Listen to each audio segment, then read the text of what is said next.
This is a Newslaundry podcast and you're listening to NL Hafta. अंग्रेज अपना लगान और न्यूज़ लॉन्ड्री अपना हफ्ता कभी नहीं छोड़ते. आंधी आए तूफान आए सर कटे मुंडी उड़े.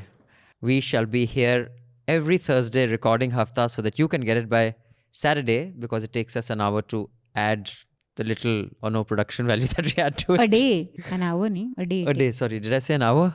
Time flies when you're having fun. Oh my God. But And you've been having a lot of fun lately. yes, I have been having a lot of fun lately.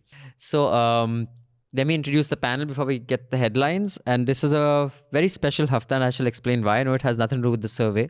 Joining us from Chennai is Jayashree. Hi, Jayashree. Hi. In the studio, Raman sir. Hi. Mehraj. Hello. Manisha.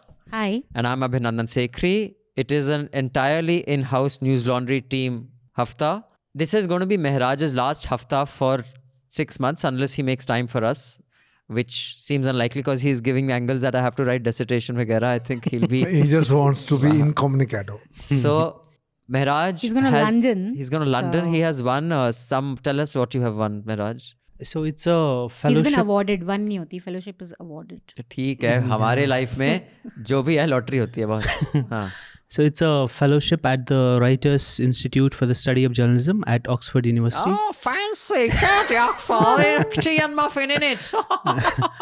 So I'll be doing a project related to the media, research project. The project is about decontentifying journalism. Okay. Basically, a lot of the stuff that goes up in the name of journalism is not journalism. It's just content. So how do we get rid of that? So Mehraj has been awarded this fellowship and he shall be going there for 6 months. Hopefully once in a while he can make time for us. Apparently it's a very intensive and exhaustive program, so he will be very busy. That's what he tells us. For all you know, Mehraj, Mema, Shema, Daru, Sharu, कह नहीं सकते थे पंजाब से तो जब जाते हैं बेटा Mema, Shema, Daru, Sharu. The Reuters Institute is also good friends of ours. We've done a couple of events with them. Rasmus has often come on. So then we shall keep an eye on Mira, Mehraj. yeah. So There's a Mehraj, good luck. Please do Thank News you. Laundry proud. Let people who meet you say, oh my God, if this is what products of News Laundry are like, all the rumors you've heard about Abhinandan Sekhri must be fake. So good luck, have fun, and it's wonderful having this Hafta with the team of News Laundry who are making us proud before he goes. And on that note, Jayashree will give us the headlines and then we shall get into all the discussions that we have this week. Yeah, this week's headlines. The IT department conducted a survey of the offices of Newsclick and Newslaundry in New Delhi, as many of you may know. Dang. I was questioned for 13 and a half hours. They let me go at 12:45 at night. And then, today's Thursday, and as of today, the Enforcement Directorate is conducting a raid on the residence office and a children's home owned by Harsh Mandar, who is an activist and retired IAS officer. Yeah, it's happening as we talk. It's 1:17 in the afternoon right now, Thursday the 16th of September. One day before Modi ji's birthday. It's his Right. birthday tomorrow. This is the anticipation of birthday celebrations. So exciting. But Mandar is not in Delhi at the moment. Similarly, actor Sonu Sood's offices in Mumbai and a company in Lucknow linked to him were raided by the Income Tax Department. That too was a survey, I believe. All right, so it was surveyed by the Income Tax Department. The Tamil Nadu government has formally withdrawn 5,570 cases registered against those who peacefully protested against the farm laws and the Citizenship Amendment Act. They've also withdrawn some cases that were filed against the media. Punch Janya, which is a magazine, has attacked Infosys on glitches on its income tax portal. However, the RSS has distanced itself from the article in question. Not just the article. In the beginning, I think the RSS distanced itself from the publication only. At least the Indian Express, I remember, had reported that RSS says it is not our mouthpiece. I mean, I don't know It is since not when. their mouthpiece. It's an RSS associated Panch magazine. I Janya think. and Organizer Are have their been known magazines as their mouthpiece Affiliations. for many but years. I mean, it's so suddenly to say, "अरे ये तो हमारी magazine थोड़ी है, क्या बात कर रहे हो? I कि remember बहकी बातें कर रहे हो?"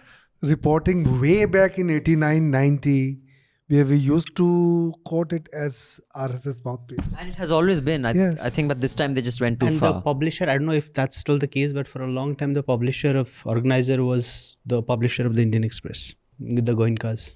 So Finance Minister Nirmala Sitharaman also said it was not right at all what Panchjanya said about Infosys. Ford Motor is going to close its manufacturing plants in India after a loss of $2 billion.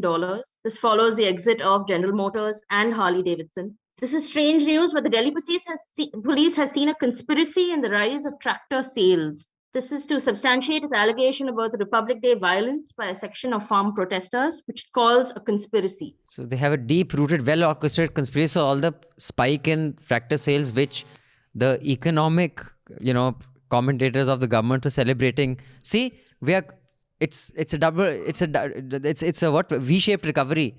Auto sales are recovering. Police is saying no, they are recovering because of a conspiracy, not because the economy. Listen, how can you be really so dumb?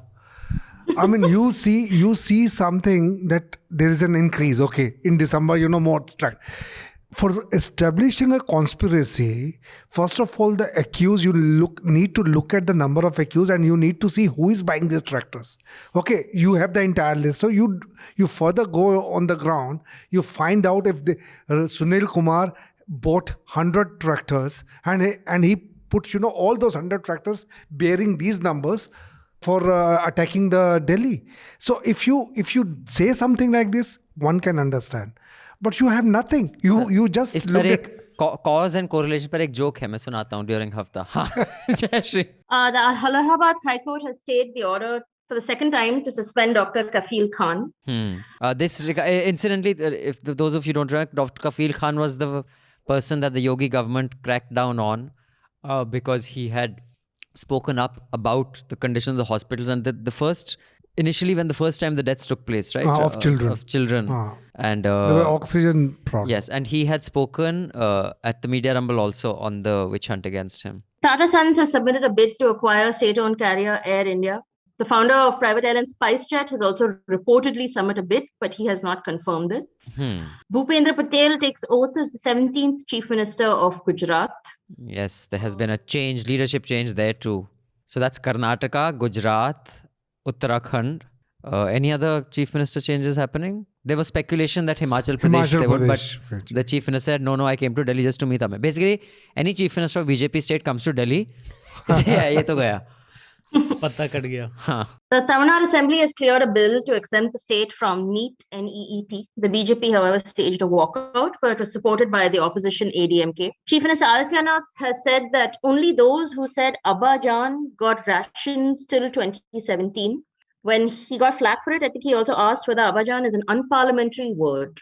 Yes, we shall be discussing Just like this. Amish Devgan also asked. इस शब्द में क्या खराबी है? It's really shocking, man. The level, the caliber of people in the news and in governance. I mean, In an embarrassment for India, the UN High Commissioner for Human Rights criticized the Indian government's misuse of the UAPA. It also pointed at what's happening in Jammu and Kashmir, the black communication blackouts and so on. Norm MacDonald, a comedian and Saturday Night Live alum, has died at 61. He reportedly died due to cancer. right, thank you. Quite young. Yeah, quite 61 young. is quite So, Was he active though? I mean, was he still doing SNL? no, not that I know of. But why we have included this in the headlines, in case you're wondering, because it's not such a significant headline, is because a lot of Indian journalists and commentators, etc., were tweeting about him because he really displayed a lot of spine, back in the day when he was told by networks, don't make jokes on this. He would make, and then he would be, he was fired. Like at some award, he made that OJ joke with all the NFL players sitting there. When OJ Simpson was acquitted. So I don't know, there's some award ceremony was happening and he said that he named some player, let's say that player's name was X, and Mr. X, who has set a record in the defensive plays, I don't know much about American football, but something which cannot be matched unless you count OJ Simpson, no, unless he kills his wife or some shit like that, he said. So he used to really push the envelope. And why I put this is that a lot of Indian journalists are celebrating this spine, who have displayed no spine in their lives. I'm like, self-awareness 0 on 10. I have a couple of announcements to make. One is we have 2 NL Cinema projects. By the way, guys, on Friday when the quote-unquote survey took place, Saturday, Sunday, Monday, we saw such a spike in subscriptions. Thank you so much. I think in just 2 days, we got about 15 lakh, and I think in 3.5 or 4 days, we got about 24 lakh. So if that's what it takes, then I'm guessing you guys are going to make sure that our office is like repaired. Surveyed. We don't have seepage coming in, and everybody here is rewarded adequately. For that, मुझे शायद jail जाना पड़ेगा. तो मेरे भाई और बहनों, इतना वेट मत करो. वो अगर चला गया और आपने सपोर्ट किया, बहुत थैंक यू. लेकिन you don't have to wait for such eventualities, because independent media is more important than even independent politicians. I was thinking about this today. And very honestly, someone told me, Naresh, भैया politics join करो. ऐसे आपको छोड़ेंगे नहीं. मैंने कहा क्यों? That means if someone fucks you, the only option is... I said no. Honesty in news is more important than honesty in politics. Because there is inevitably not going to be honesty in politics. There won't be. You still have a chance of staying honest in news. There's no chance. No chance. No matter how good True, your true, intentions. True. So don't have to wait for such things to happen before you guys spike the subscriptions. Thank you. Those of you who are concerned that, they'll have my data when they, copied the data from my laptop, my phone, which in my view is illegal. You cannot take my personal data. I don't have all your subscription data, but the accounts computers do. Since Newslaundry started in 2012, we have total about 30,000 emails of people who've subscribed at some point or the other. Many of them subscribed earlier, don't, some changed. So we have those emails, addresses, and the subscription periods. We don't have your full names. We don't have your credit card details. All that is with the payment gateway. We don't run payment gateways. That's a separate vendor. It just provides us that service. So some of you did ask, yaar, mera detail to nahi hoga. They are not after you, they're after me, they're after us, they're after Newslaundry. So you don't have to worry. And no, we don't keep your full names and credit card details. That only the payment gateway keeps, which data is not provided even to the people who they provide that service to. Then, so thank you for the NL Sena projects. There are a lot of contributions. If you can top both of them up this week, it'll be fantastic. We have one on the Kashmir Ki Kahani, the updated story. Those of you who contribute to that will also get a physical copy of the first print of Kashmir Ki Kahani. And the Maharashtra monsoon flooding and the complications, why, the environmental aspects of it, the governance aspects of it, the corruption aspects of it, why it is every year. In fact, Raman sir's journalists are already on the ground. Prateek and Tanishka have already proceeded and have started work because we are so confident you guys are going to top up that NL Sena project. So you have to go to newslaundry.com, click on the Sena button and contribute. Also, we have the Media Rumble coming up from the 22nd to the 25th of September. That week, there may not be nuisance, Manisha. We'll have to, because it's going to be a very busy week for production. So heartbreaking. Yeah, she's thrilled. Kaam se bache. My God, what will I do? She will be planning chutti now. So, no, we'll make her do some sessions with Media Rumble. Do we have a skit this week also? Yes, they have Yeah, a skit. happy birthday skit. Oh, last one was Modiji's birthday. just on another level. So our speaker lineup is amazing. Do check it out. We have some fantastic speakers from India and abroad. You have to go to www.themediarumble.com. I repeat, www.themediarumble.com. The link is going to be in the show notes below, so you can click there. And please register so that you can block your time for whichever sessions you want to attend. I think we have about 20 sessions, 20 or 24 sessions. So do check them out. Everything from governance to privacy to journalism to cartoons. We have a fantastic panel this year, which I'm really looking forward to humor and cartoons in journalism. And I'm doing one on media trial with Disha Ravi, the Toolkit gang member. There's going to be Disha Ravi, the Toolkit gang member. And the Tablighi Jamaat lawyer. In conversation with Manisha. Kaveri and one more person. Yeah, so we have fantastic stuff happening. Mayank, not one more person. Mayank. So do join us on that. So let's start with, you really want to start with the survey and not it's the news NEET? of the week, man. You were all over TV. NEET affects a lot more people. Your picture. NEET affects a lot more people. So has just said fuck off. We don't want to NEET listen. affects a lot more people. Newslaundry also affects. Okay, we'll come to this discussion later about the survey, what happened and how this. And I also want to discuss this in context of last week. Harish had written a letter saying that, law enforcement agencies in US are as corrupt or malleable, or I mean, it's the same in India and there. So I have some insights now, which I'd like to share. But Jayashree, tell us about NEET. Why is this a big deal and why has it become such a political hot potato and everyone can give their 2 bits? And in fact, next week we'll have a doctor on this because we have a lot of doctors who are also subscribers. So our wonderful producer Lippy will make sure we get a doctor at least for 15-20 minutes who can put some insight, give some insight on this. Yeah, Jayashree, all yours. Okay, so NEET is the National Common Entrance Examination for medical courses. It's prepared by the CBSE, so it's predominantly based on the CBSE syllabus.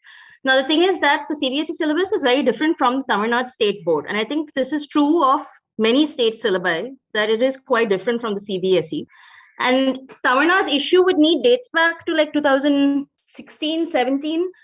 So basically, there have been a spate of suicides of young students who are scoring very well in their state board exams in Tamil Nadu, but are unable to crack NEET. And these are usually students from poorer backgrounds, who are from scheduled caste or Dalit backgrounds, and whose parents are often daily wagers, who cannot afford to really get them into coaching classes. So it's always been a political issue, especially because it's driven by issues of social justice and also public health. So the Tamil Nadu government had set up a committee to sort of look into this.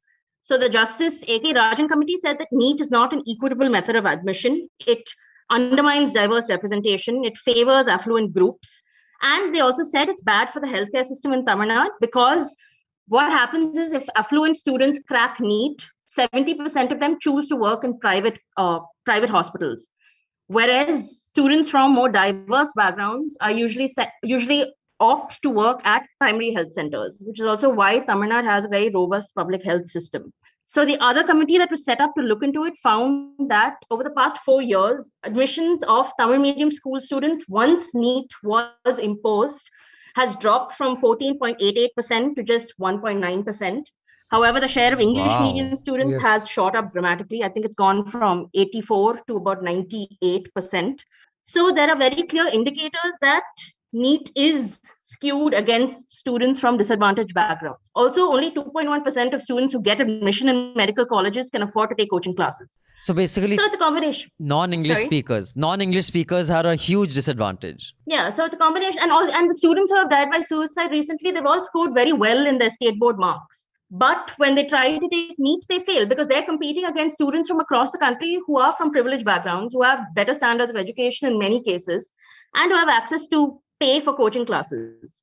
And as we all know, coaching classes are a racket. I mean, they charge you lakhs and lakhs and lakhs just to crack one entrance exam. So it's a terrible thing. And this is something that unites the DMK and the ADMK. So when the DMK said it was pushing this bill, it knew it had the ADMK's full support. But what I also want to point out is that this doesn't mean that now NEET will not exist in Tamil Nadu, because the bill now needs President's approval. And they've done this in the past. So I think a bill was brought in 2017, and at the time they didn't get the President's approval. And in 2016, Jayalalitha had written to Modi saying Tamil Nadu wants to be exempted from the NEET, but she never got a response that was in her favor. So we'll have to see what happens next, because while this is a big step, it's the first of many, many steps that may not actually lead to NEET not existing in the state. Right. So, and simultaneously, also there is a PIL that's being heard in the Madras High Court on moving education from the concurrent list back to the state list. And I think that's an important thing as well. So just so that I'm clear, from 14 to 1% is just a sheer steep, you're completely removing one. So this bill basically proposes that in medical colleges in Tamil Nadu, they will... And dental institutions. They will take the marks of the state board, and even if you haven't taken NEET. But that will not be true for other parts of the country. Am I right? That's what the bill... And the bill has to be signed by the president? And not the state board exam. They will have their own examination system. Fair enough. But the president need not sign an assembly bill, right? Just the governor's approval. Education is in the concurrent list. It's a concurrent list, so I think it needs presidential assent as well for it to go ahead. I see. Because it's challenging a central law.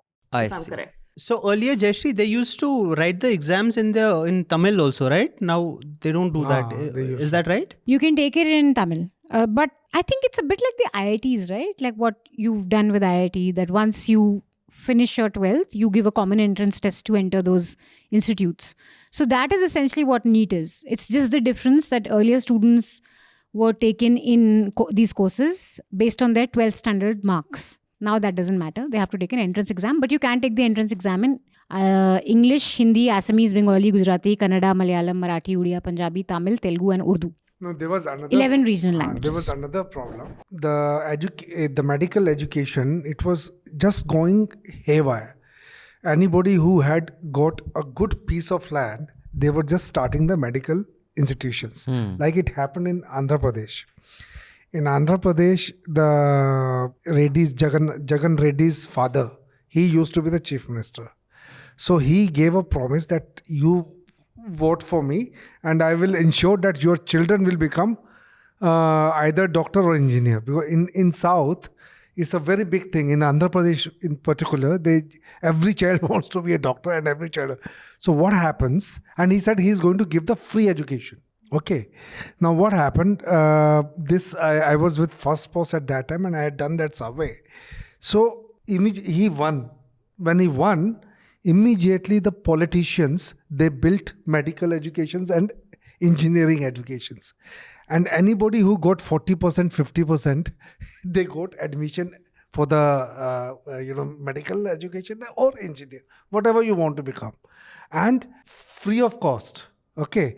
And the government was paying that money to the politicians from the state coffer. Each child, if it is going to cost, say, 4 lakh, 5 lakh, 6 lakh. So they were directly paying to the politician. So, I mean, the state money was going to these, so the standard had gone really down. So that was perhaps the reason that, they thought of instituting NEET, just to ensure that the level of education should not go down.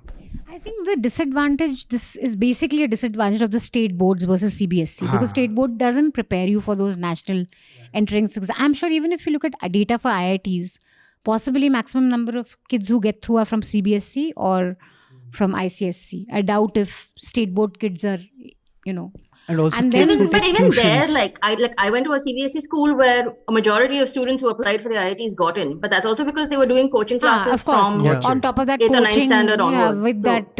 They were literally prepared for years to take this exam. And they did- also drop out for a year. A lot of students, Yeah. have the luxury to drop out for that 1 year and only prepare for the exam. But I feel this committee's report, which has come out in Tamil Nadu, I think that should be the basis of, reviewing the entire And what do you system do again. to bring the state boards, even if you want to Ha. have a common national Ha. entrance test? Right. I mean, you can't skew it to such a level that state Yes. board guys have no Yes, option at all. yes. And then again, especially when they will also be working in their states. And the You know, other like- But then states- you'll also That's need also- to sort of homogenize state boards across states, right? Which isn't something that I see happening anytime soon. No, not homogenize it, but bring it to a level which is in terms of what they're studying. I mean, there are basics that they'll study, not the languages, but Also, no, but there's- subjects. There's one aspect that, when we are setting papers, even if you can take it in your own language, the state where your regular exam is taken, your textbooks, etc., are in Tamil, right? So now or whatever your language is, now when the CBSE is setting it, do they have enough of those books translated into those local languages? That's a very important aspect. That is what we need to look at, that while you can take the exam in your language, the information that is going to be asked, is that information available in my language? Like I remember I met this really inspiring guy. His name is Ranjit Pratap Singh. He's the founder of a website called Pratilipi. It was just Hindi stories. Now I think they have many languages. And I heard a talk of his. He's from, I think, Fatehpur, in a small village near Fatehpur. And he's from rural India. And he said, basically, I could only read Hindi. And ever since internet came on his phone, he said, there was nothing for me to read because he used to read so much. There was nothing left for me to read in Hindi. The internet was all English.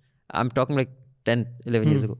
So he started writing stories. Now, Pratilipi is one of the largest stories. He says, because there was nothing in my language. So is the information they're asking available in the language? Well, you can take the exam, but the information I'm asking you, is that even available? So that is one aspect that one really needs to look at. Like, I remember I had once visited the blind school and I said, a really bright kid, I met him.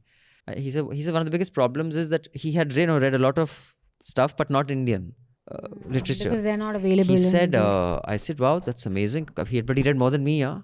And he was blind.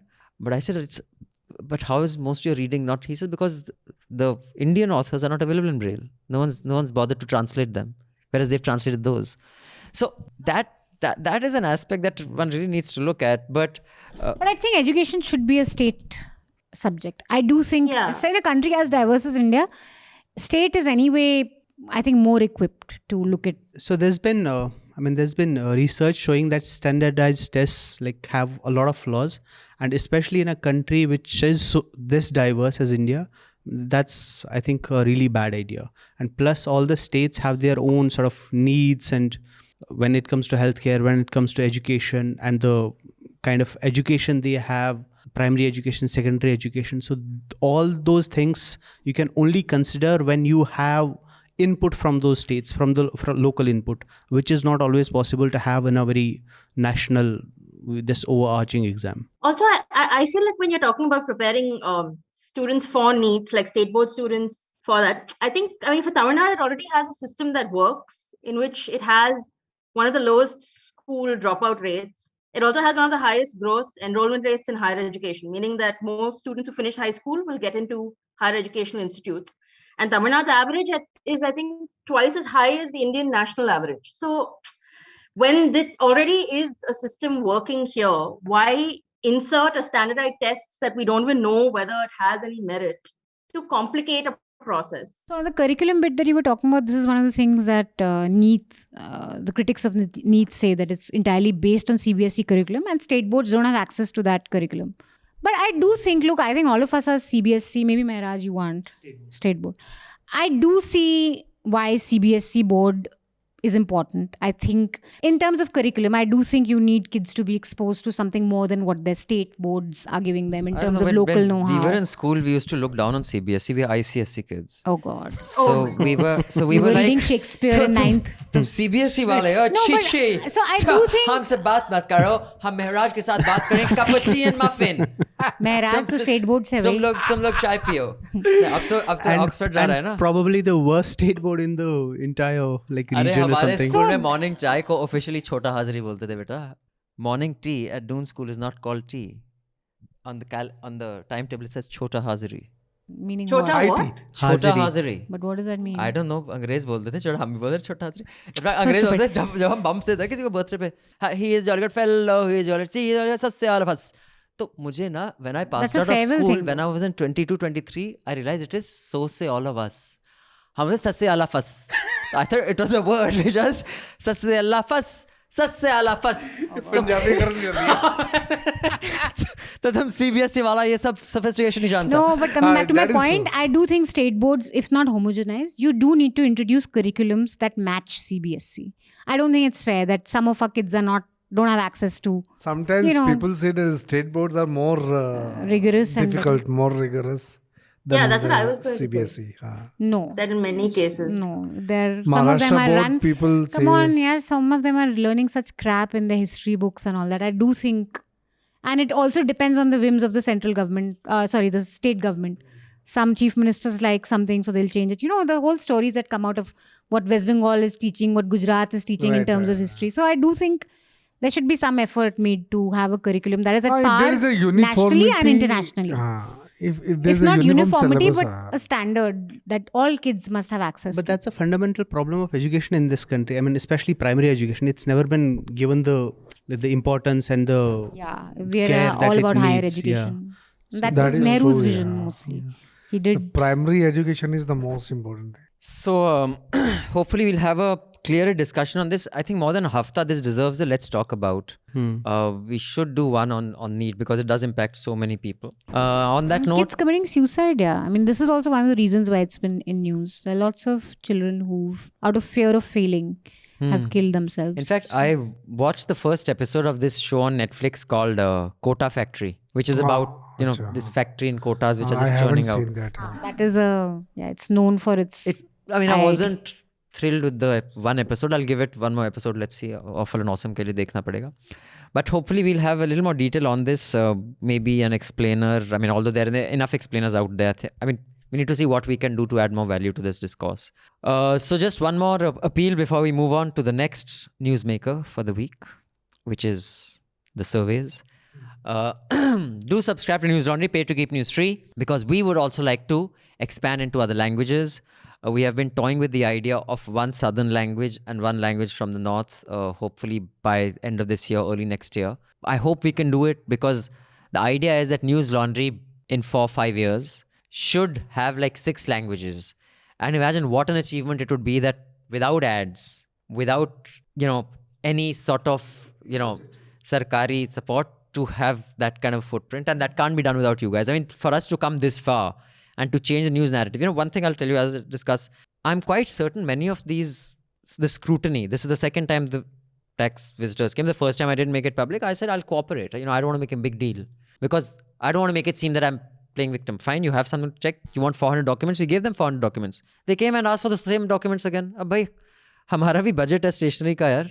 मतलब हमारा पूरा cartridge ही खत्म हो गया यार. So, but I think genuinely there's a disbelief in the power corridors कि how the hell are they running? How do they go and report? इनको ad मिलता नहीं. तो कहाँ से आ रहा है पैसा? जो अर्नब कह रहा था, who the hell is giving them money? They don't have a business model. They can't believe it. They actually don't believe it's subscribers. They actually think कि भाई कहीं से ना निक्कू का connection है, वो रात को दुबई से जाके गोल्ड लाता है कुछ ऐसा. Have you bought a tractor lately? नहीं, lately मैंने ट्रैक्टर नहीं खरीदा. So I think there is we hopefully will be doing that. So do spread the word. Tell others to subscribe and pay to keep news free.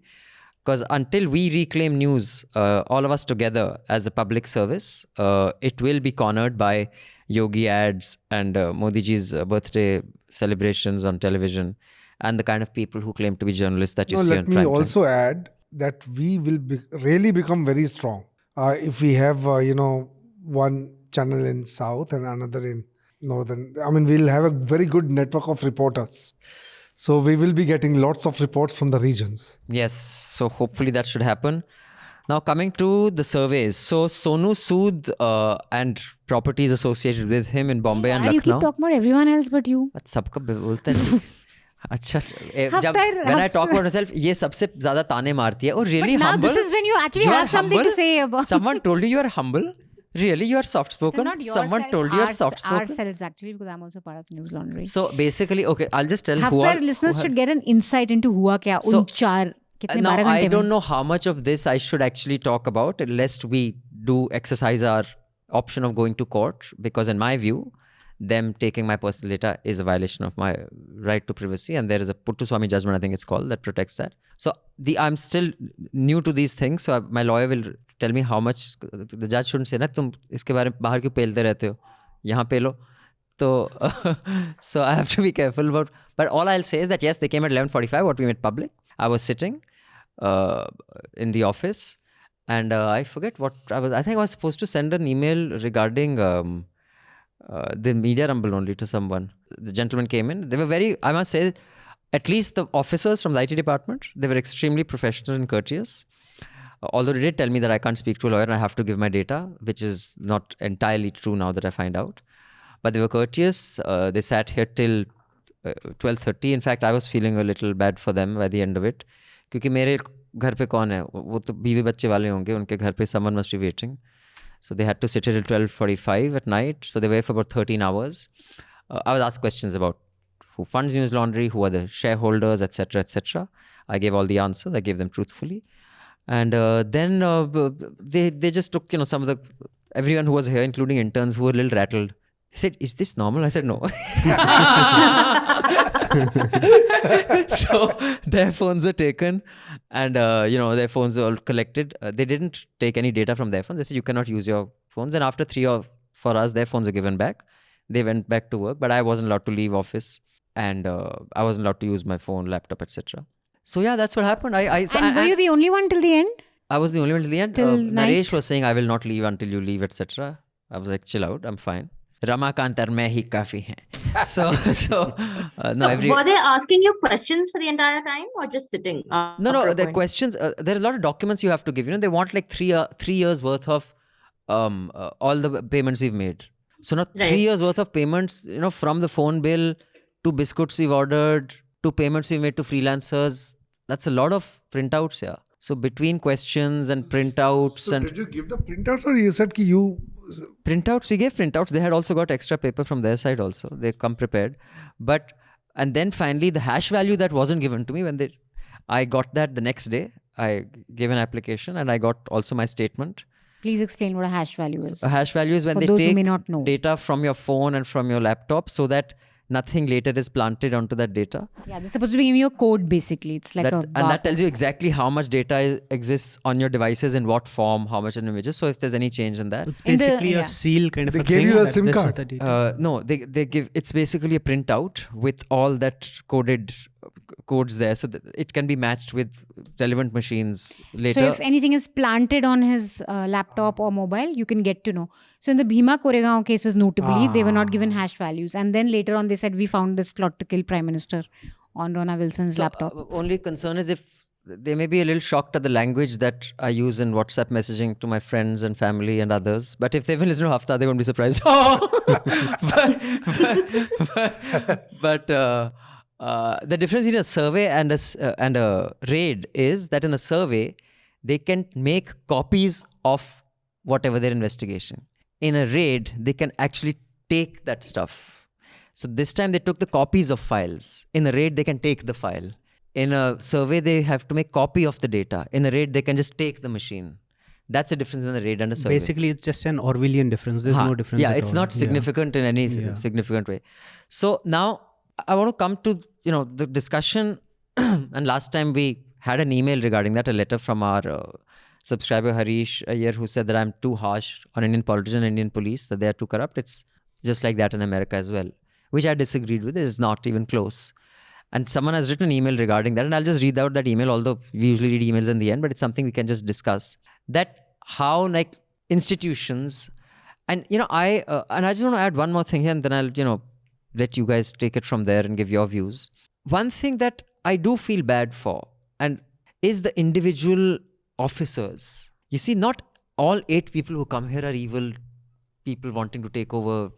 And they're just... Most of them, in fact, are not. They have taken an exam. They are extremely... They've cracked an exam. And as I'm, getting to know things a little more, I'm subject to it in different ways. Like, I spoke to Ashok Lavasa, and there are people who are just there doing their job. And that's the only thing that I find that is as powerful at making social mobility happen, other than sport, is actually government jobs. Because some of the people who I've speak to, because now we've had 2/summons/surveys, etc. So, between 8, 10, 12 people you speak with, you realize some of these guys come from backgrounds which, I cannot even imagine. I think it's sad that politicians are misusing that kind of social mobility. It is as powerful as sport, man. Nothing else can... business cannot give you that social mobility. Even Hollywood can't. Bollywood can't. Yeah, although you get a lot of, people, but that generation is gone. It happened after partition. So Dilip Kumar and Devanand belong to pretty good families. Yes. Raj Kapoor's family, of course, were pretty crorepati's in their own right. So they're few and far between, like Rajinikanth and all. But even Bollywood cannot give you the social mobility that government exams can. And then for what? Which is, it's sad. To survey us. So anyway, so that's my rant. In this country, the way power operates, essentially stems from the caste system. So how people what decides your social mobility or your economic mobility is rooted in how power works in the society. So in this case, for example, like you said, in Bollywood, even in sports, if you are even a small government official, you have that power over people. And that power of people, that again, when I was talking about the education system, for example, it's how the education system is structured. Why people run after being doctors and engineers, and even so much pressure that even kill themselves. One of the reasons is that because these are now regarded as back in the day was sort of the priestly class, right? So the government job, the doctor, the engineer, maybe a scientist, but that no longer, what they have done with the ICMR and everything no longer applies. So this is now the priestly class, which has power over people, and that from that power stems one, obviously the economic sort of the heft they get, and also the social mobility. So that is an important factor which kind of drives this. Yeah, point taken. It is a power equation in any context, and that you're saying doesn't change significantly no matter where you go. And also the other point you were saying about these being all good people. That's obviously, well, not all, but yeah. That's certainly true. But the problem with that is, that's the definition of banality of evil. No, but the institution. So what the idea of banality evil is that these people who participate in these things, most of them are good people. It's a saying is that the good Germans made for the best Nazis. They were good to their, kind to their families, good to their neighbors, but they didn't hesitate in killing other people. And that is as a defense that I'm just doing my job, that was like outrightly rejected at the Nuremberg trials, again during the Rwanda trials, that's not an excuse. You were just doing the job. That doesn't matter. You are as guilty as the person who was ordering you to do the job. But as institutions go, there are institutions in the country which have stood the test of time at various times. Raman, so what makes some stand and some don't? For example, now the Election Commission is coming under a lot of fire, but there was a time when every other institution, during the 80s, 90s, I don't think anybody had any faith in police, IT, ED, but Election Commission somehow they did. Like, how does it insulate? Or for example, even when I went to MKSS Rai, Motilal Nehru School of Sports, I wonder when they'll change that name, by the way. MNSS Rai is the facilities there are phenomenal. The fees is very low. Once you crack that, even if you're a very poor family, you get a sports facility, you get a turf ground, you get Olympic pools, you get great food, which even, a school like Doon cannot match. But yet I believe their pool doesn't work, although it's run on state funds. It's not a private school. It's run on state funds, Haryana Culture Sport. But that works on merit. How is it that some survive, some don't? How? Why does that happen? I think I will just give an example that how in the end, especially, after 2014, people are falling in line.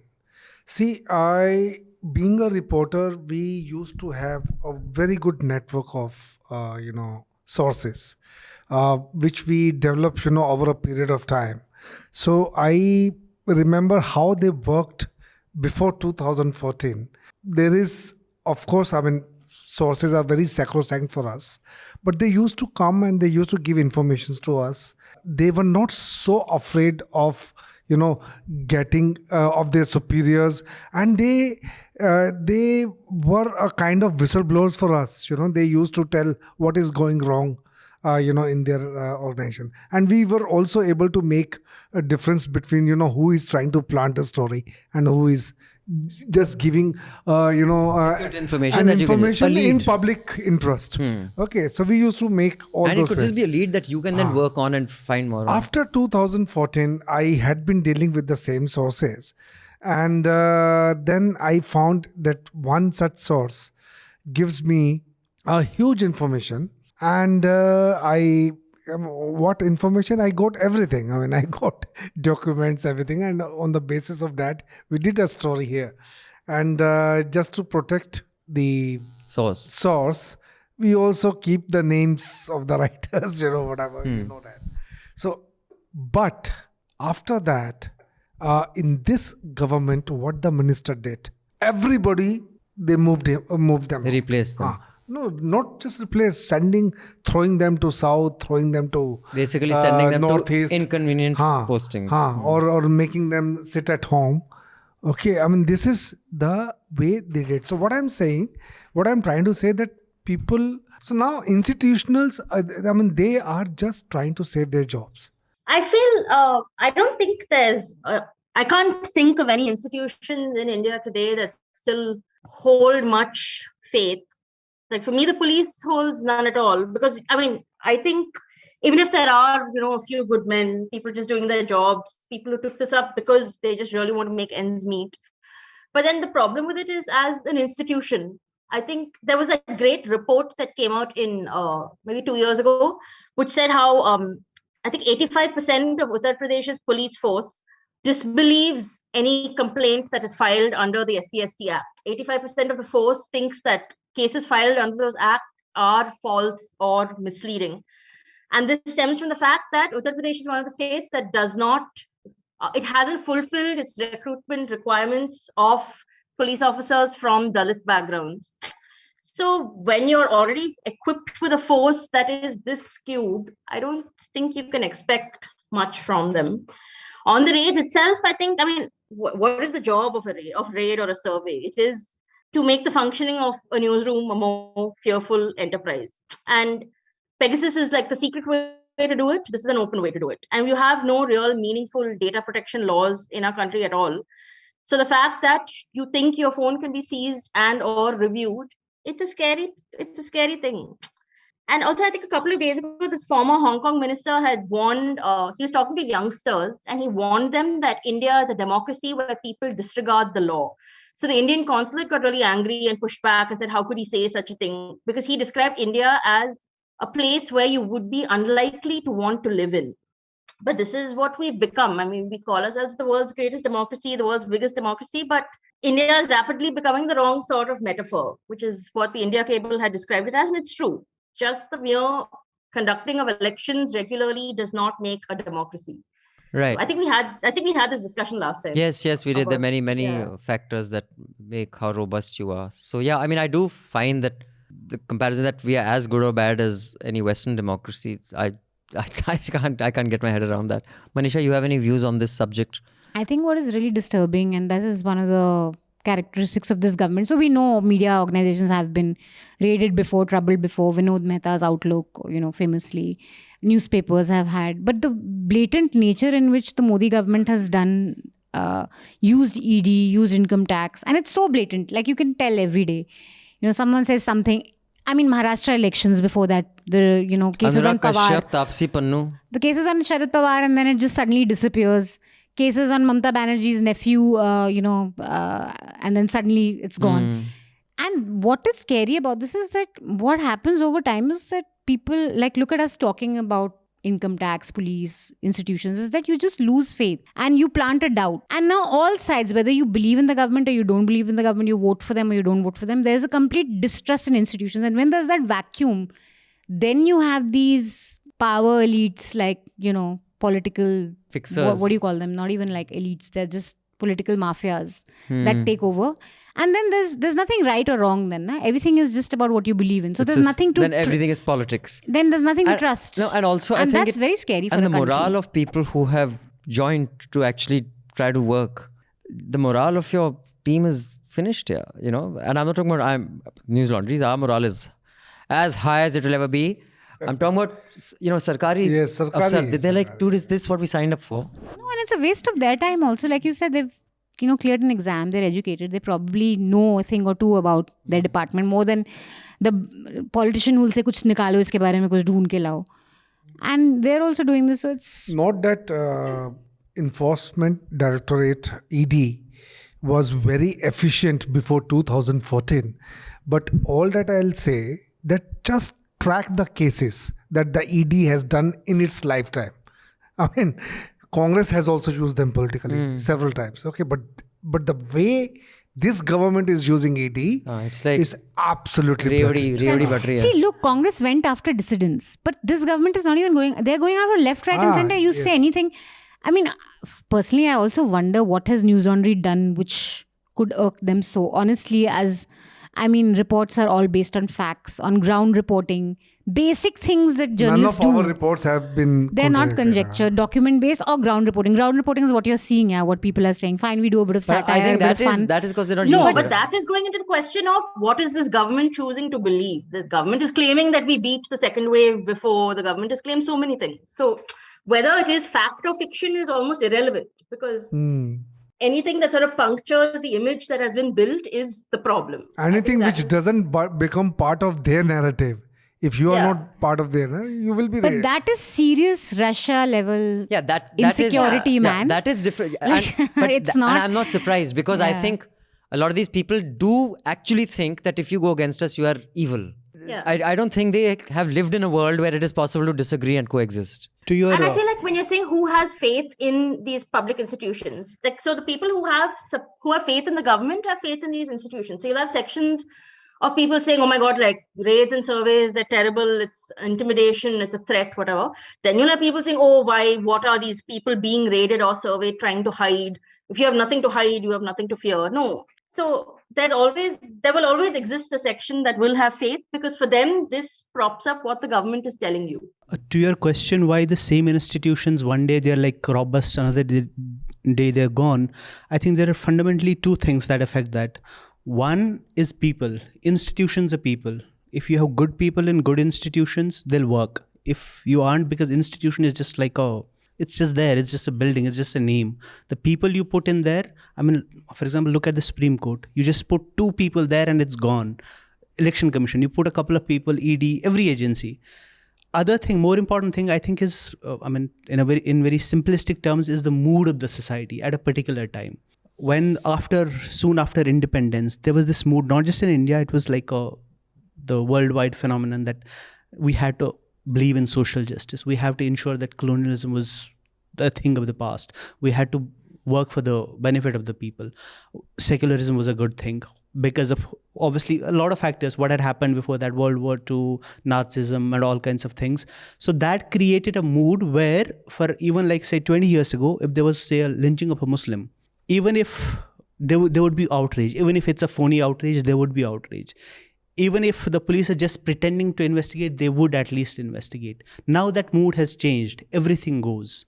Because now, from that experiment in democracy, what you have right now is electoral majoritarianism for all practical Defending the purposes. indefensible is a very new phenomenon. Why? Because inefficiencies, like you said, were always there. But yeah, defending to that level is... Because say, for example, in the 50s and the 60s and the 70s, you could be a communal bigot, leader, bureaucrat, whatever, but that had a price.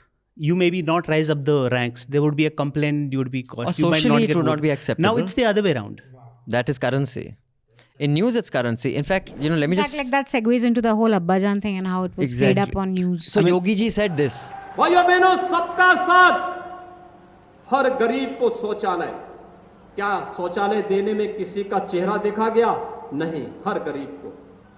Ration मिल रहा होगा ना आप लोगों को? Ration मिल रहा है. मिलना है राशन. क्या ये राशन 2017 के पहले भी मिलता था? क्योंकि तब तो अब्बा जान कहने वाले राशन हजम कर जाते थे. So if you would just indulge me, I think, better than all of us can say this, Faz has a poem about this, which is like encapsulates all of this, the raids, the mood of the society. It's a long one. I'll just read a couple of the verses. चली है रस्म के कोई न sir उठा के चले, जो कोई चाहने वाला तवाफ को निकले, नज़र चुरा के चले, जिस्म जान बचा के चले.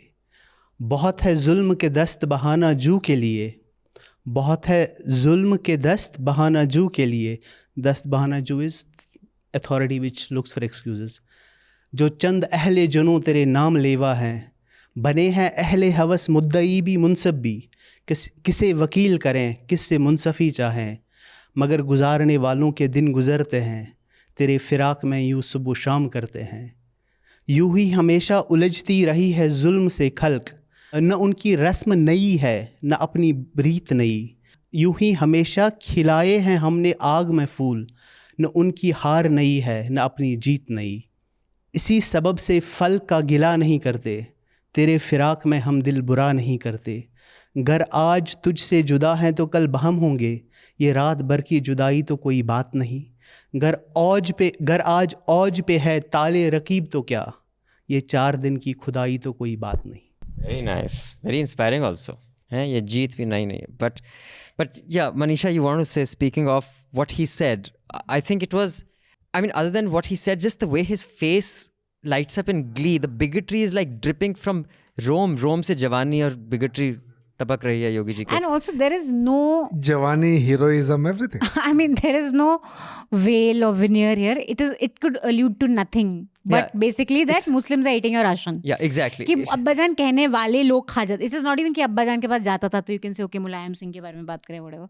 He's clearly one population, your own people, man, people of your own state. And look at the starvation deaths in Uttar Pradesh. The number of just in 2021, 2022, in fact, December, I think. put out a thread of stories related to starvation. Young girl died. There are not just Uttar Pradesh, it's the reality of India. And one of the primary reasons is lack of these public distribution systems like ration system reaching people who really need it. And these are Hindu people dying, sad to say that, to distinguish between kids, Hindus and Muslims who are dying of hunger. But it's a clear lie. What are you even talking about? No, but it's, what I find, and we've said this so often, the way news media glossed over something so vile and disgusting, I just find it harder and harder to maintain, quote unquote cordial relations with some of these people. No, speaking of which, I just want to ask you, during the service, did you get any personal messages of like solidarity from mainstream media guys, like TV guys or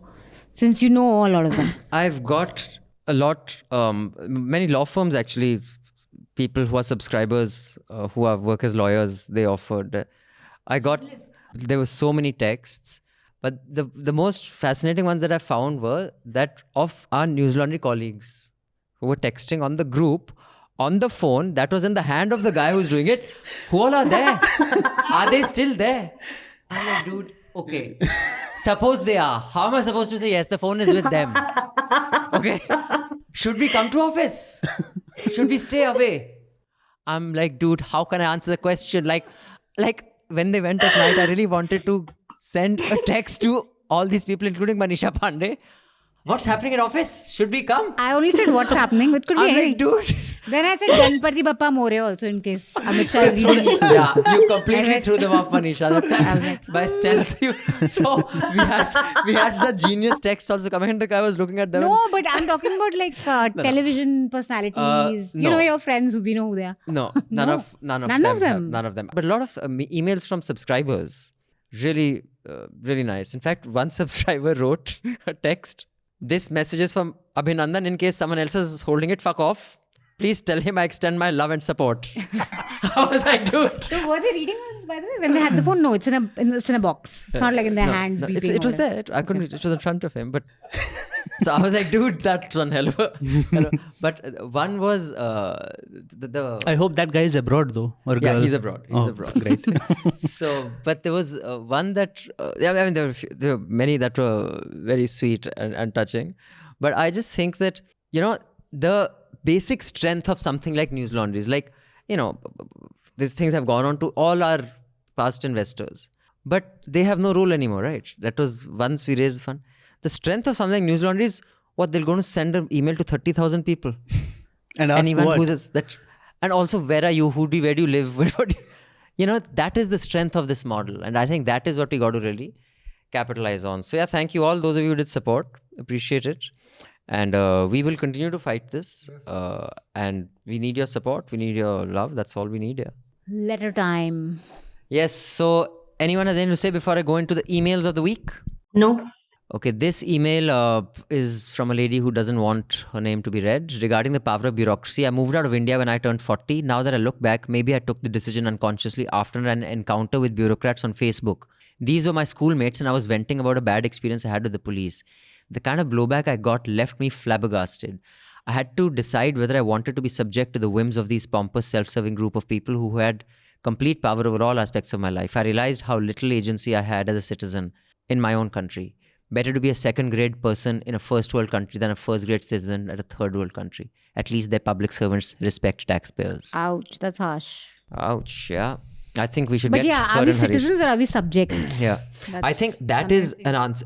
By the way, I'm halfway through Josie's book, and dear God, I highly recommend it. It talks about exactly this. 4 million employees. They say basically the army didn't stage a coup. No other militia staged a coup. The coup has been staged by the political class by using 4 million investigating agency employees all over the country as their personal mafia. They have actually turned citizens into subjects. And he's explained it so well with these. I mean, hats off to Josie, man. Really outstanding. Saurabh says, hi, Newslaundry. I'm a big fan of your work. Keep it going and more power to you all. I have 2 suggestions. One, can you please start discussing issues which might not be in the news currently, but are of significant importance to the big chunk of population, such as unemployment, economy, poor standard of education, etc. 2, while discussing an issue, can you also invite a foreign expert or journalist who sees the same issue from an outsider's perspective? We will, Saurabh, we'll call journalists, and we do often call journalists if we're discussing foreign affairs. We call someone who's report from that region. Economics, we call someone, but we restricted to journalists and not experts because we have a separate podcast for that, which I know hasn't been as what's something regular, frequent and regular, which is Let's Talk About, which is all about experts. But yes, you'll be happy to know we have just made a hire of someone who's going to be looking at the podcast aspect. So we'll have a lot more of these expert-driven podcasts. So Haas says, hi Abhinandan, this must be a really stressful week. Though I don't always agree with the opinions of Newslaundry, I think it's extremely important to support Newslaundry as you're actually doing real journalism. On a lighter note, it's impressive that you upheld the NL Apna Hafta Kabhi Nahi Chhodte slogan a day after the IT survey. Wanted to comment on... एक दिन पहले record हो गया था. record हो चुका था. But फिर Now भी you होता. can congratulate him. फिर भी होता. We recorded Awful and Awesome following Monday. And I came to office on Saturday morning to get the plumbing fixed after having slept 3 hours. So I did work hard. And see, mera good luck itna rotten hai. I had called the plumber and the mistri and all. So I thought it's going to be very embarrassing to call them and say, I can't come today because I had a raid and I've got home at late and I've been talking to lawyers. So I landed up here on time and it was pouring so much that we couldn't even go out and see where the seepage is coming from. So it was a wasted trip. Wanted to comment on why regional parties don't do well nationally. Fully agree that a more successful regional party is unlikely to succeed nationally, but I'm less bullish on AAP. Mainly because AAP, like most parties, is built on the popularity of Arvind, who is governing a tiny state. If AAP takes any other state, say Punjab, then that leader automatically overshadows Arvind. So the interest of AAP is somewhat against the interest of its main leader. The leader has an incentive to not let it grow. That's my theory. Maybe I'm more cynical or less informed as I don't live in Delhi.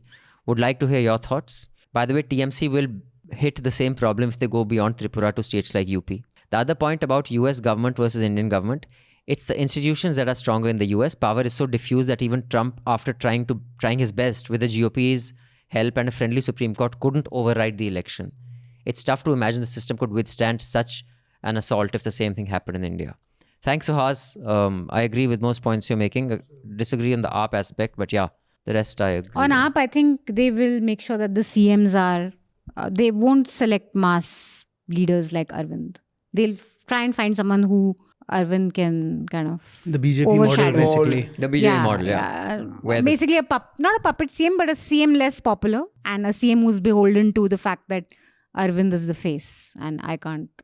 Which is why all this thing is happening, no?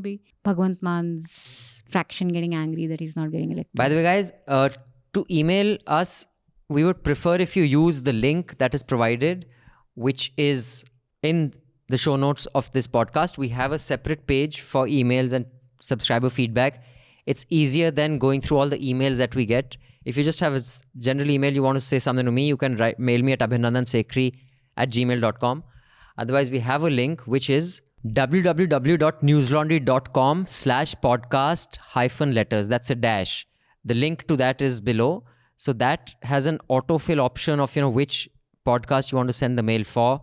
It restricts you to the word count that we like. So just use that. It's just easier for our producer and everybody else. So this email is from Bhavesh. He says, "Hi NL team. This is getting very disappointing. I start to wonder why my letters on Hafta are being ignored." So Bhavesh, we discussed on email, they weren't being ignored like you realize, they just weren't hitting our inbox. But sure, now I've got it in my inbox.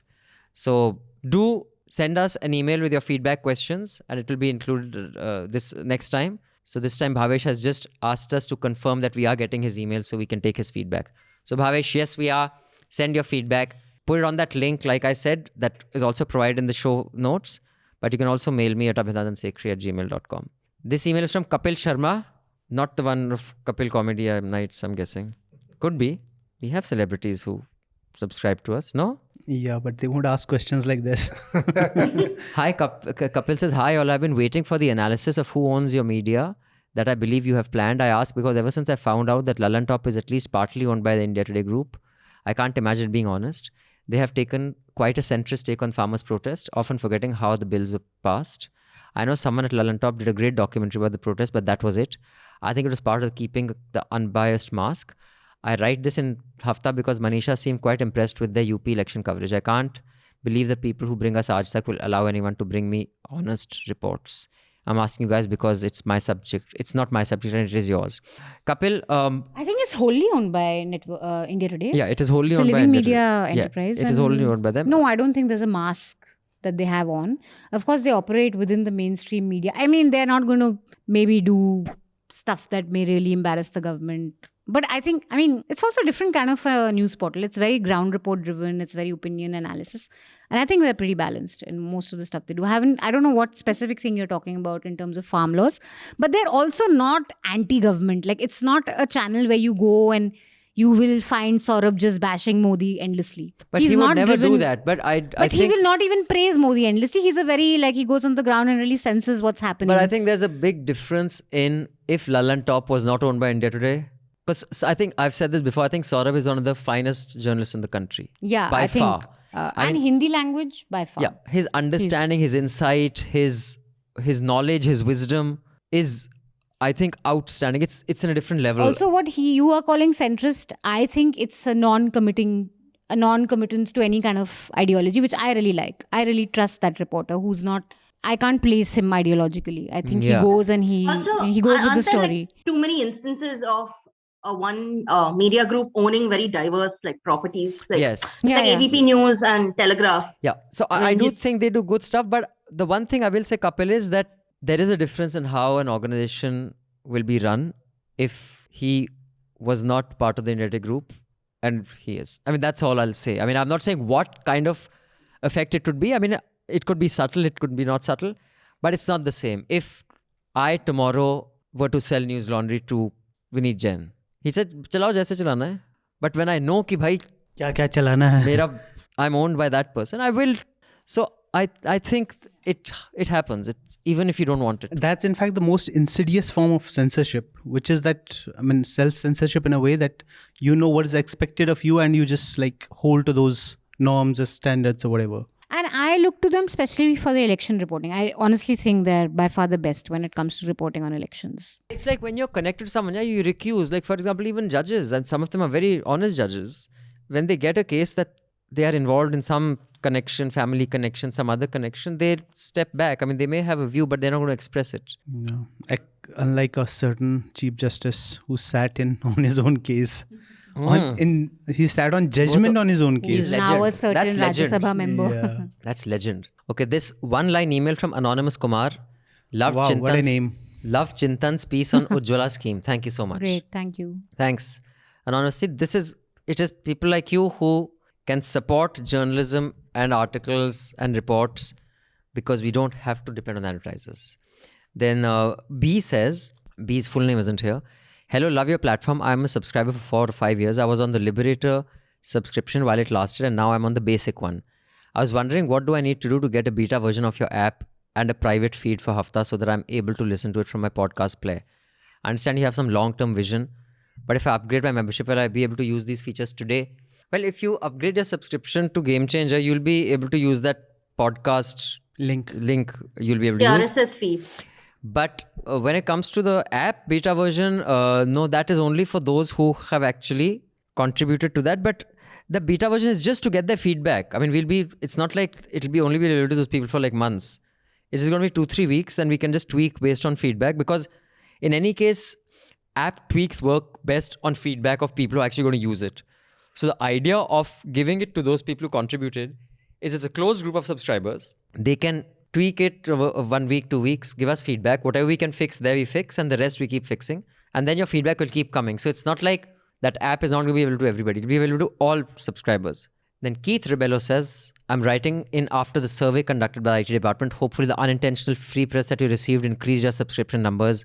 Happy to hear of Mehraj's international sojourn, but will surely miss his insights on the show. I recently visited the US Holocaust Museum in DC and remembered what Abhinandan said regarding the purpose of a memorial. This museum is spread across 4 floors with events leading up to the Holocaust and the actual horrors told in the most emotive and respectful manner. On the ground floor is the Hall of Remembrance, a large space, intentionally sparse, allowing for people to sit in quiet reflection. I agree that the Jallianwala Bagh renovation missed an opportunity to offer the same to our people. I'm sure, though, that any understated aesthetic that would have been planned was overruled in favor of the most sensory overloaded design. Anyway, as always, love the work you do. Best wishes for the rest of the year. Thanks so much, Keith. Ashu says, heard about the IT raids. Well, Ashu, they were not technically raids, they were surveys. Keep up the good work, and I promise I will upgrade to Game Changer subscription within 3 months. No need to read it in the podcast. Oh, too late, I've read it. But thanks so much, Ashu. Really appreciate your support, man. I can't tell you actually how encouraging it is, all those mails and texts that we get. Geetika says, thanks for reading and answering my last Hafta letter. This is my second letter to previous week's Hafta. Jallianwala Bagh renovation. Sorry to say, I don't agree with Manisha on this. A somber place shouldn't be converted into a music and dance show. Not sure if you have visited Kargil Memorial. I did. No one does any show there, and the army men tell the story.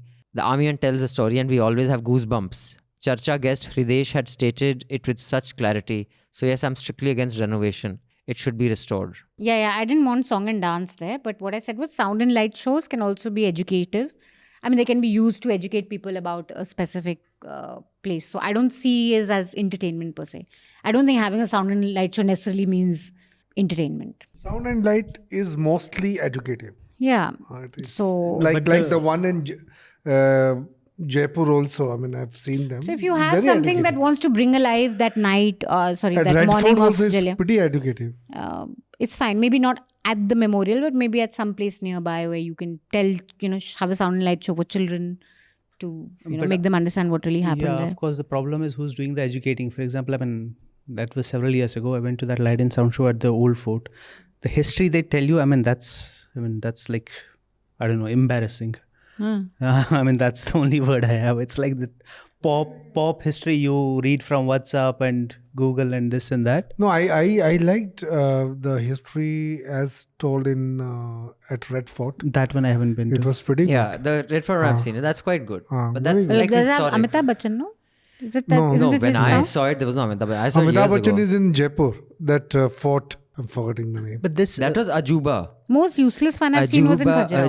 Duniya ka art. You're talking about the movie with Shashi Kapoor, where he's fighting Rakshasas and all. the worst by far is the Udaipur. I mean, every single thing is Rana Pratap. Every single thing, from the name of the places to the statues Is to there the museums. a light show there? There is a sound kind of a show. There's this one place, I don't know if it's a museum kind of a thing, where he was or whatever. So there are like these statues and horses and stuff. Horse is like a leitmotif throughout. And there's this surrounding sound which tells you the history. I mean, anybody who has had even a basic Mewar. idea of history is just like offended by that. I believe there's one in Amer Fort. I haven't seen it though. I believe I haven't there seen was Amer. Amer Fort is gorgeous though. was I haven't very seen a sound yet. It's very good. I've that's the fort I'm talking about. Amir Fort. This renovation, This is where you have Amitabh Bachchan. I see. Okay, that's this the one. renovation thing, but it's beyond just memorials, even like monuments and stuff. Several places, if you go, they've just like whitewashed the old buildings. No, but that Jallianwala Bagh specifically, it's not just a question of aesthetic. It's just a question of some basic understanding of what happened Something there very and what is- dark went down there. So you have to have, I guess. And I guess finally, you're right, yeah. this is the email from Bhavesh because Mehraj wasn't there last time. We didn't include it. So Mehraj is there this time because the question is to Mehraj. Day and team, I'm a long-time subscriber and supporter of the Newslaundry news model. It is often observed that whenever there is a critical opinion on Islam or Islamic traditions, Mehraj comes with context-based explanations. I have no doubt he is perhaps the most eligible to comment on issues related to Islam among the usual NL panel. But I think his mind blocks his otherwise very sharp intellect when he tries to defend those verses in the last Hafta. I will explain why. I was born and raised in an ecosystem where I get to chat with many scholars of ancient Hindu scriptures. With them, I have often argued about a few problematic verses in Manusmriti and Ramcharitmanas about Shudras and women. Believe me, every time I find some problematic text, they have a very specific context-based, genuine argument in favor of why it was written and the way it is. So when Mehraj argues that in the Quran text, there's a specific purpose and context, which I don't doubt, it is the interpreters and followers who misuse it. Isn't it the case with pretty much all religious texts? Majority of Hindus have never read Manusmriti in their life, but few problems are ingrained in our culture because of few things were written that way. Similarly, one cannot easily dismiss that in the text in Quran has nothing to do with some problems in Islamic culture. My word count went beyond 200. Anyway, you've written another letter. Again, it'll go beyond 300. So I'll just put the basic gist of it. Wanted to share my annoyance with the cruelty index of Taliban. I must have sounded reasonable in Mehraj's head when he argued Taliban don't do sexual assaults while they can still beat her to death with stones. But outside, it sounded cringeworthy, and I felt same level of annoyance when Alt News spent donors' money in fact-finding the timestamp of Talibani videos. Is there any need to find nuances and objectivity in how the Taliban should be criticized? But this we discussed at length last episode. On the timestamps? The Taliban cruelty against women, that they do take wives, they do take women forcibly. We did. We got and there that. was a rape case There also. was a rape case, correct. There were a lot of reports that were sent by subscribers, but Mehraj So there was wasn't there. one report which I saw, the Amnesty or Human Rights report. I mean, that's been kind of, there's no evidence of that. So that's what I'm saying. No, but other than that, there was some other reporter, so Hasani No, had there are pointed lots of out, reports where they take pointed women. out- So what they do is they'll forcibly get married to which women. is rape, which is young rape. kids. So that's the thing. No, there's no evidence of that, is what I'm saying. No, this is rough reported There is pieces. evidence. From ground reports, I mean, Ground I will reports. take No, Suhasini's when you're word for talking, it. yeah, that's fine. Anyway, She said so on that's ground a- reports, she had spoken to people on the ground who were reporting on Taliban bit. But so yeah, I mean, we and also discussed there that are at ground length. reports which speak of women. So anyway, about this, I'm sure there's confirmation bias. I don't like disagree with that. Yeah, But what I'm saying is, objectivity is only a God's attribute. yeah. So but when you're talking about, say, you're saying this, when I say, I mean, this is the exact same thing that he has also said, that when you interpret a text, it gives you a different meaning. And how you interpret a text is, there's a framework you interpret it in, right? If you read the translations and the commentaries on Quran from before the 19th century, the framework is mostly if it's like the Ahl Hadith, like sort of the Ahl Hadith kind of if the commentator has that view, it'll be almost That's the school of Islamic yes, thought. it'll entirely be based on say Imam Taymiyyah's stuff, right? If it's on the other side, you will have Imam Ghazali's framework. And they'll all be significantly different from each other.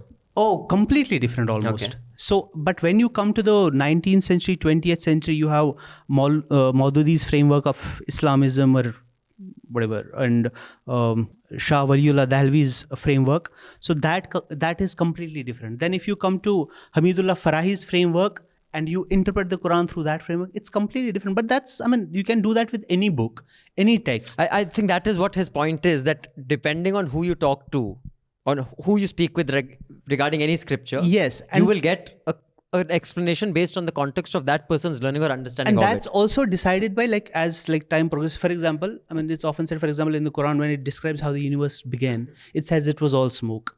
For a person in 7th century or 10th century and 12th century, that would have been very hard to understand. But if you were trying to interpret that verse now, you would say, oh, that's Big Bang. Is that how it was described? Is it the Big Bang or not? But you have that external knowledge which you can use to describe that. That happens even in philosophical questions, that happens in scientific questions, that happens in social questions. The point is, when you have this verse, what exactly is specifically wrong about that? Not about the interpretation. This verse, you read it without these But there is no such thing frameworks. as a without interpretation, right? What I'm saying is, what is wrong? That claim can only be made on math. What is wrong with this sum? 2 plus 2 equals 5. Now, it doesn't matter who's interpreting it. But what is wrong with this verse cannot be stripped of the interpretation, because the interpretation will decide whether it's wrong or not. Precisely. But then if you have multiple interpretations, you have to take all of those into account. Sure, absolutely. Yeah, that I get. So that is the thing. So when I say, for example, if say the Maududi school has interpreted this way, I am saying there's another school which has interpreted it this way. That's also there. Right. So that doesn't mean only that one is right, because that serves whatever your agenda or your bias or whatever. That is the whole point. And I'm not saying, this is the right thing. What I'm saying is the right thing. I'm saying there's an alternative interpretation. And that's the context for this. I hope that answers your question, although there wasn't a question, but I hope that takes care of what you had mailed us. Thank you so much for your support, for your critique, criticism and feedback. Really appreciate it. So we will end with a song, but before that we have to get some recommendations. But before that, Jayashree, you have been quiet for too long. Please tell us something. Say What? something to prove you're still there. You've been quiet for too long. We've been hogging the conversation here. Yeah, I She think can she start asked with Mehraj when he recommendations. plans to return from his international sojourn. I think that's way more important. I'm just bracing for the pushback I'm going to get from many subscribers saying that it is very sexist of me to say, Are chara memma shema daru sharu. I realized in the 2021 that was a normal greeting. Did you for, say that? What does Yeah. it mean? He just repeated it again. No, but did he say That it was first? that was a normal greeting the moment anyone had a visa stamped to go abroad from Punjab. "Oi, chara memma shema daru sharu." But now, of course. What does it mean? It Mema means is- women and alcohol.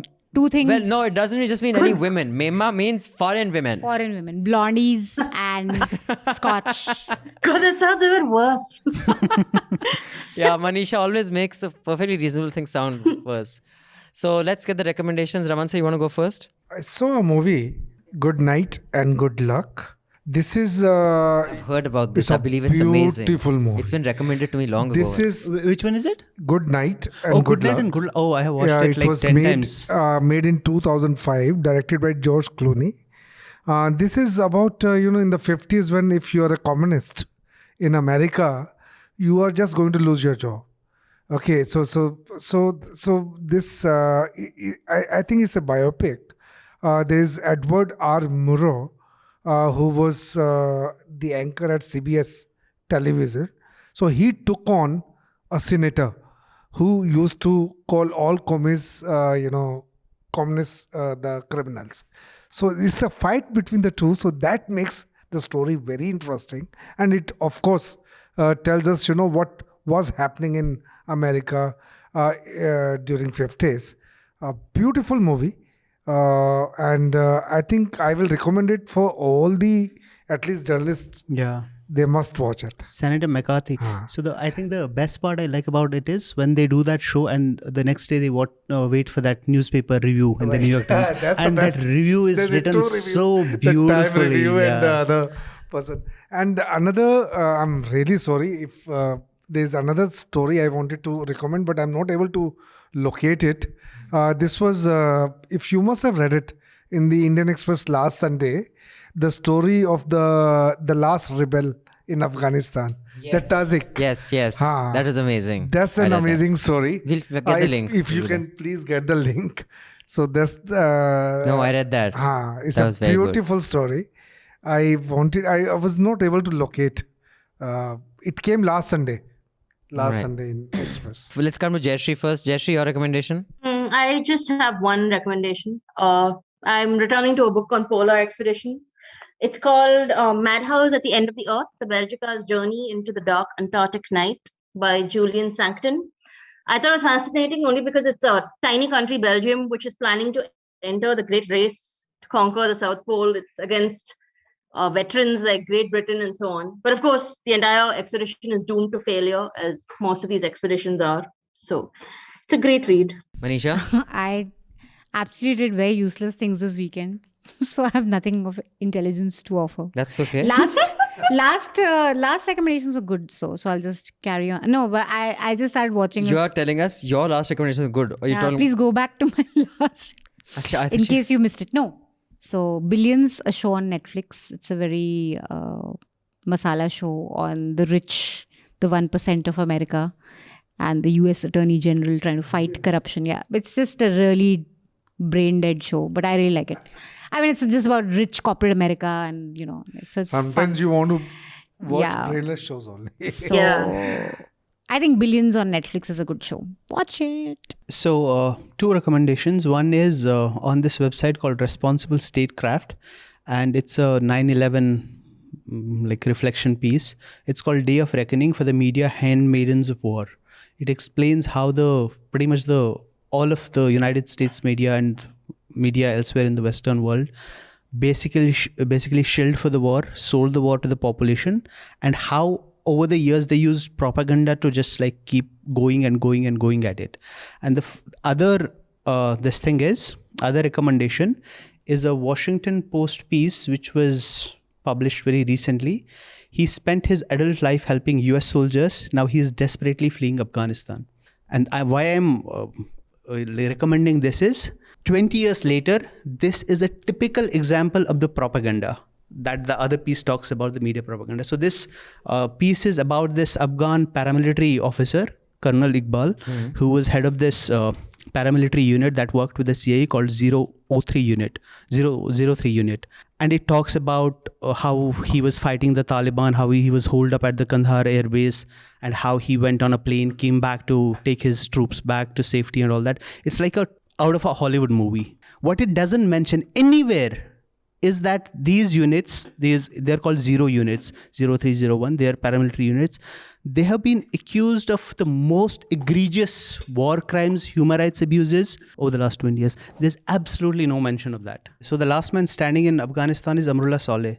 He was the vice president, and when the president fled, he said, I'm the acting president. Right now, just now, and he has been celebrated all over the media as this great resistance fighter. Right now, the Taliban went into his Kabul mansion, found $6.5 million in cash and gold bricks all spread all over. And that is what he had left behind. No, it is not. That's what he had left behind. Yeah, you can't be for sure. I, as an investigator, I tell you, I mean, I will not buy your word. I will not buy anybody's Or word. Taliban's. But How that, so, Taliban? so that's the thing. So they have found this in There are every propaganda single. wars No, They're but they have propaganda found this in every single this thing. In Yeah, I mean, Dostum's politics, mention there in is, this thing, there's no this thing. doubt. I mean, politics, there is very... So what I'm saying is, in the other very piece corrupt. also, when you're talking about people, we should talk about the people as they are. Amrullah Saleh is a politician. He has his interests. He has done things, whatever. He is not suddenly, because he's now fighting Taliban, he's like elevated into some kind of an angel. Same But that is thing true the for other way everyone. around. In Afghanistan, there are no perfect heroes. Exactly. So That's a that's fact. what I'm saying about the propaganda. So these people are suddenly turned into angels. I mean, I don't think any... I mean, I don't know about other pieces, but many pieces, most stories are about specific battles, specific instances, specific episodes. And they demonstrate certain aspects about specific people or organizations, etc. Like, for example, if someone were to write a story about how the RSS worked when Kurukshetra, of course, now, which is DLF, after partition, and how they worked to feed the people, that isn't an untrue story. But it doesn't tell the full story of RSS. Precisely. Similarly, yes. if someone were to talk about what happened in Delhi, or what happened, forget Delhi, 1992, during the Babri demolition, that is also true and accurate, but it is not the ultimate profile of the RSS. If someone is doing a profile of the RSS in a context of an organization, like our podcast, which is going to be, by the way, it hasn't come up right now because it's turned out to be a 4-part podcast. It's going to be like 3-4 hours. That is an all-encompassing thing, trying to give as complete a picture as possible. That's precisely my point. So when you suddenly have these people, there are these glowering profiles that these are the great warriors, these are the great Which is people. true, correct. So that is what I was talking about when I'm talking about the propaganda. So if you are only reading this, Amrullah Saleh, the great man standing, there were similar profiles about Rashid Dostum until like it turned out who he was. Not the other stuff. And on the other side, you're only saying, I mean, which is fair also, like you said, barbarity, this, which they are. But then this whole thing that you make one an angel, one a devil. But again, I think all conversations happen in a context. Like, for example, if someone were to do the story of the RSS's work during the partition and Bhuj earthquake, during the Babri demolition, it may be an accurate story, but it's not relevant right now. Exactly. So, at a time when the Taliban is such a threat, I think, I won't say there's no space for nuance. I mean, I disagree with that. There is always space for nuance, no matter what we're talking about. But what story comes out when is very context specific and what is happening at the time. Precisely. And the context in this case is these people are being turned into angels because nobody likes the Taliban, basically. Right. So which is where... Honestly, I've read a lot and I've seen a lot of Well, so many documentaries. people It are doing doesn't good paint things. Afghan forces as great. Like, we know what the problems there were. No, not the forces. there is wonderful not the forces. The reportage. politicians. I think the politicians... No, even are, politicians. I mean, how it's a kleptocracy, how, there's the complete kind like, of... Yeah, but island of... I mean, most of the stuff that I read was all about the president who was so corrupt and, everyone's bashing him. But I think some of the smaller players were not bashed as much. There's been great reportage. Even the Washington Post itself, they've posted those Afghanistan like those papers. So yeah, there's been great. But yeah, there's been this side also. That's what I'm saying. I have 3 recommendations this week. One is, it's a 4-part documentary series and I watched it on France 24, which I think is a free-to-air channel which everyone should actually subscribe to. It's called September 11th, 20 Years of Chaos. It's by a journalist called Antoine Mariotti. I think that's how you pronounce it. It is amazing. I mean, he has interviews with like the primary advisor to Powell. What was Powell's first name? Simon. Colin Powell. Colin Powell. Who's Simon Powell? There's no one called Simon Powell. Simon Cowell is a Simon Cowell. He's the judge. Sorry, confused. Yeah. So he's got interviews with that guy. He's saying that they should all be tried as war criminals. He says, so should you then? He says, yes, but only I agree to be tried as a war criminal because of the decisions we took, but only after Bush, Cheney and Powell. I should not be the first. I mean, they've got interviews with Armigate, whatever that guy's name is. Richard Armitage. Armitage. They've got interviews with the who's who of that amazing 4-part series. I highly recommend it. In fact, I've linked it to my social media also. Second recommendation I have is This Is Your Brain on Drug Ads. It's a very interesting podcast on how ads for medicines were allowed in the US. Because you can't advertise for medicine. Come have this medicine because it's for doctors to prescribe. Prescription medicine shouldn't be advertised. The story of how it actually made it Like, what were the loopholes? It's very interesting. Interesting. So the only ads we see of are cough syrups and all now, no? Yeah. Like Crocin. Prescription drugs. But even in India, they've Even in started India, finding interesting ways that issued in public interest. Like, they'll have some emotional ad But the about only general. ones you see are also Crocin is like for your cough, cold kind of thing. Not prescription. Whatever. Also flu. that, Ayurvedic stuff to rub on your wo to knees khair, and yeah. elbows and Khair, joints. Baba Ramdev Yeah, is prescription drugs. everywhere. And the third recommendation I have is for Mehraj. Daru Sharu, Emma. On that note, thank you all. No, we should have also for Modi's birthday. No, actually, the song I was Song. saying is we will Achha, not. I thought song is we for will him. not have a song. We'll recommend a song also for him. It is like I said, when we were in school, we'd sing a song without understanding what it meant. We will sing that for both two people who are so alike that I can often not tell them apart. Narendra Modi, because his birthday, and Mehraj, because it's his last hafta for 6 months. So his birthday, and it's a goodbye song to you. Because they're two jolly good fellows, they're two jolly good fellows, they're two jolly good fellows. You need rest. You've had a hard weekend. Sasse all of us. I don't know. Sasse all of us. Please I take don't know some how I rest. feel about that, but yeah, thank you. Mehraj will never return now. So thank you all. Do remember to subscribe. Yeah, and this hafta is free. It is not behind the paywall. Share it far. Share it with all the people you can. So do spread this as far and wide as possible. Pay to keep news free, because when the public pays, the public is served. Let's remain independent. Let's keep this institution intact. Journalism can survive. Politicians, we will see what they do with the country. Journalists, they can thrive with your support. Goodbye. Good luck. Have a good week. All the News Laundry podcasts are available on Stitcher, iTunes, and any other podcast platform. Please subscribe to News Laundry. Help us keep news independent. To catch all our podcasts on news, pop culture, current affairs, and sport, visit newslaundry.com. Follow us on Facebook, Twitter, and Instagram, and subscribe to our YouTube channel.